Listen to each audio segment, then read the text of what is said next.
This isn't really news so much as this is The Undertaker recently talking about it in depth for maybe the first time publicly. And he is talking about asking for a raise in WCW. Now, you were around this time in WCW as well, so I thought I'd get your reaction to these quotes. I'm going to mess this quote up slightly because sort of The Undertaker messes it up. But anyway, the meeting was to renegotiate my contract. I had asked for the meeting because my contract was coming due. I was on the standard entry level contract, was maybe $1,200 a week.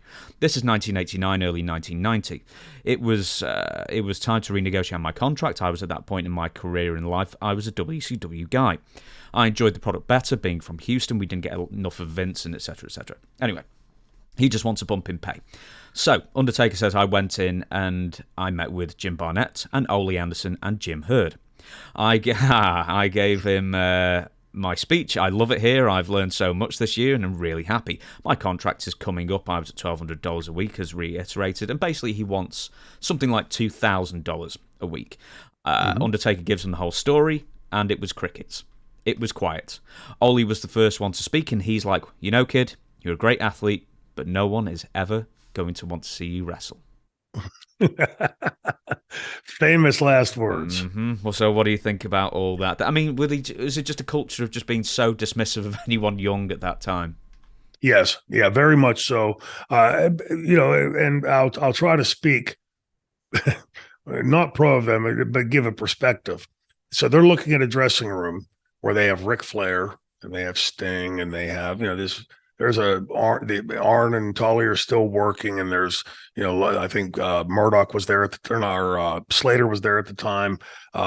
Orton, I believe, was there, going to be there very shortly. And, some young bucks like me and Pillman and Steve Austin and Zank and all the rest of us.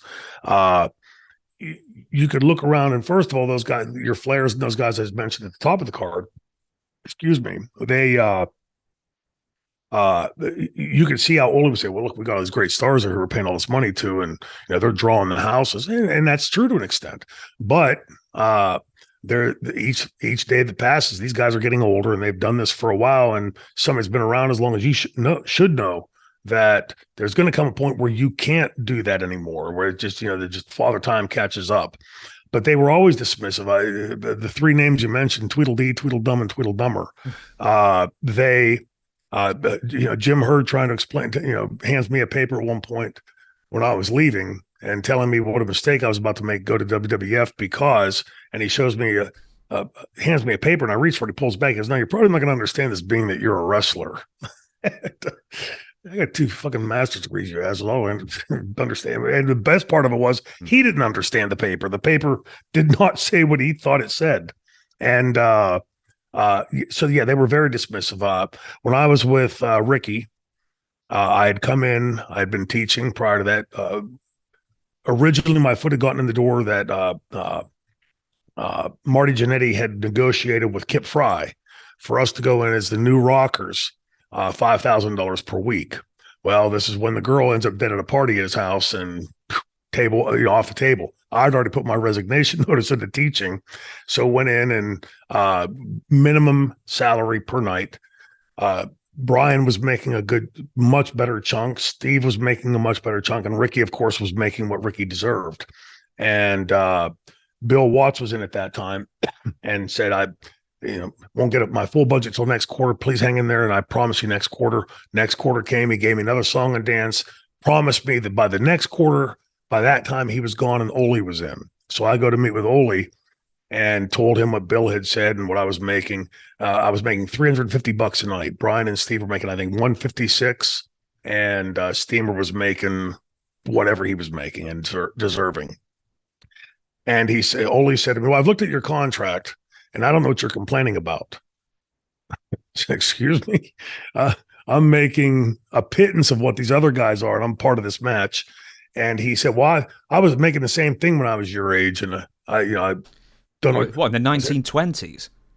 Yes. And I said, okay, what did the hotel room cost then? What was a steak dinner then? What was a rental car then? What was a gallon of gas then? very dismissive of the younger talent.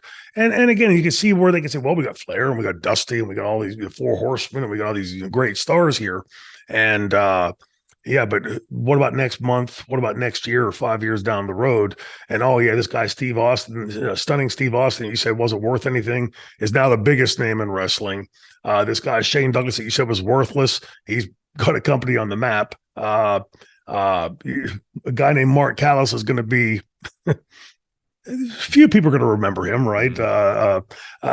Just again, it shows you the inanity of the brain trust that was WCW at that time, and how that company ultimately failed. There were a whole lot of hands involved in that, but that was all. If I was talking about these mosaics, and you look at the mosaic of WCW, Kip Fry's hands were in there by the huge contracts which is being thrown out. Then you have the Oleys and the Dusties and all these people that came in, the Jim Herds that brought their Pizza Hut business acumen with them. It's really stunning. And as you look back at it, it's laughable. And I don't think it's happenstance that you have Ivy League schools, which we can have a discussion on today, but where you have these MBA schools that are giving lectures on how not to run companies and using WCW as the example. That's how. And so that doesn't surprise me. In fact, as you were reading the story, I knew exactly where this thing is going, especially when you said Tweedledee Dumber and Dumber, Tweedledee Dumb and Dumber involved in the decision making process. But kudos to Mark, because when you're that guy in the business, when you're at that stage of your career and you're sitting there and you're thinking like, man, I'm never going to be better than those guys over there. And you can't imagine in your young brain that, yeah, they're getting older every day and going to be moving on at some point.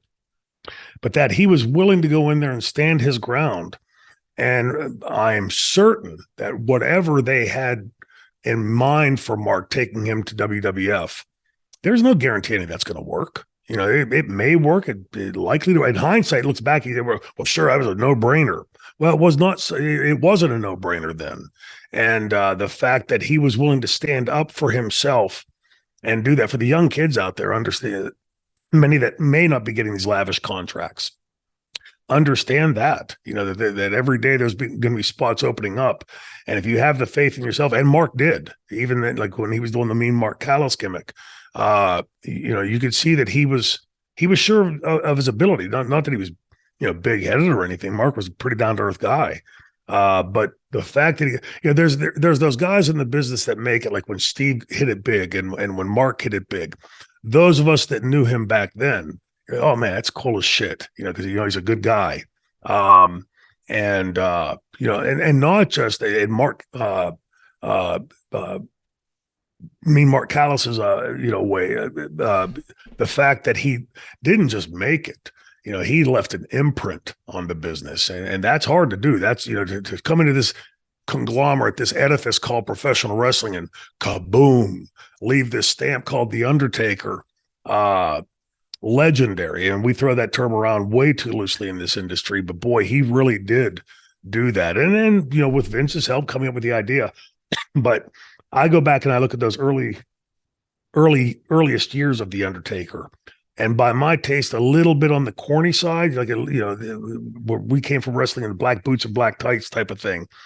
But when you see, Mark playing that out, and you see the character evolving and getting a little bit past he's really a dead guy coming to life in that crazy world that is WWE, WWF.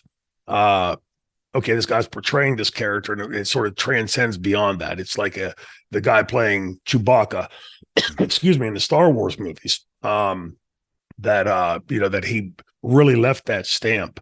And well done, Mark, that he was able to do that, and that he had at that young age where there's no guarantees for any of us, the stones, to say, you know what, appreciate what you guys have done for me. I'm going to go give it a try over here. And I wonder, 3, 4, 5 years later, when the Undertaker is the biggest thing in wrestling, do you think Ole or Jim Herd or any of these guys sat down and went, "Hey, Ole, what an idiot you were. Remember, like when we had this guy and you said, like, nobody knows who you are. Well, they do now. It's so the types of things for me that knowing all of us, we were those young spring chickens. Because it's again when you put in real time and place and you're sitting in that moment and going like drum roll in your head. Am I going to do this? Am I going to walk away and maybe get this door slammed in my face? In the future, am I going to be done? Am I going to get like the stamp of, hey, don't trust that guy? There's a lot of self-doubt that comes into it. And, I think that the wisdom that comes with age is that Mark had a little bit more insight or a lot bigger stones than most people have to take that chance and swing for the fence. And man, boy, hits the proverbial grand slam at the bottom of the ninth, right? It's kudos. Yeah, nice stuff. Yeah. If I ever get to interview Mark Calloway, I'm going to say, you've been described as the Chewbacca of wrestling, and see what he says. I think if you put it in context, he'll totally get it. It's I might do the thing as well and see what happens with him.